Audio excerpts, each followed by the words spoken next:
Welcome back. I'm Todd Ching, Director of Tennis at Governors Club, talking about the next phase of our serve. So far we've talked about the setup for the service motion, the beginning parts, the toss, some of the very basic fundamentals of getting everything started. Today we're going to talk about the actual contact. So what we're going to talk about specifically with this contact is how our racket is going to move up and strike the ball. It's not as simple as it sounds. We're not just going to pancake it over and just hit it into the court. We're actually going to make a movement that's going to maximize our spin and our power.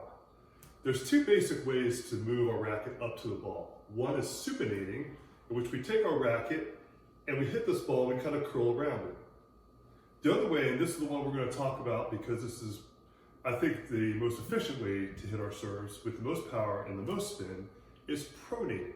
So this is basically what's going to happen. I'm going to show you two different angles, one this way, and then I'm going to face the direction as if I'm serving towards my front door.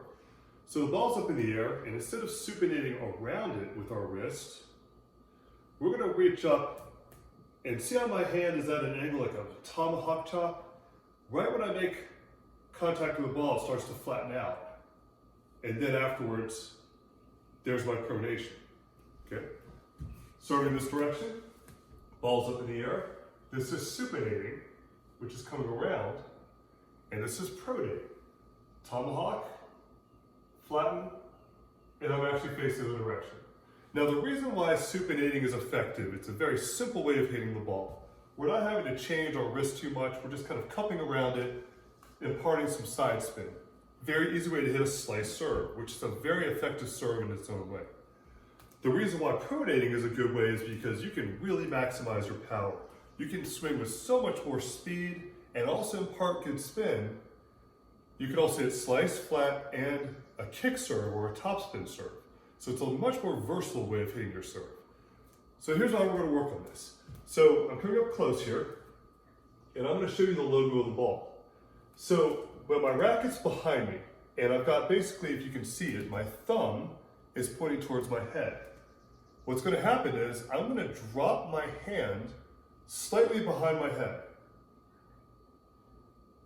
And then what you're going to see me do is when I reach up, now I'm in my tomahawk, and then my hand flattens out right on the logo, and then goes off to the side.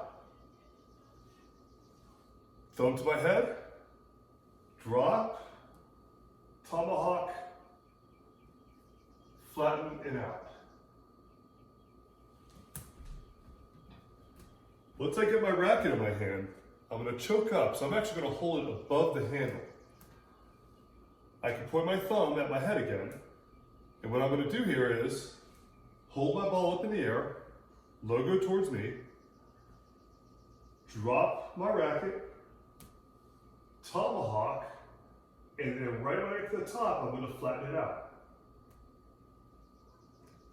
Set position, drop, tomahawk, flatten. Now, the reason why I'm holding it up high like this is we're going to now do our next exercise without the tennis ball. So I've got my hand up in the air as if I've tossed it. I've got my thumb pointed towards me and the racket kind of on its edge. Drop, tomahawk, flatten, and now you can see the handle pointing skyward. That's basically this move, and you can see how my wrist is pronating away from me as opposed to supinating towards me.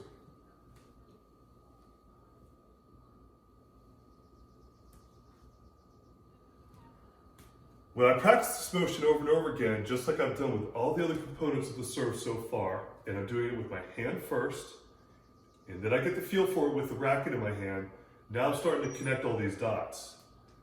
Once we start to get all these components together, as I've mentioned in previous videos, we're going to put them all together and you're going to see an improved serve motion.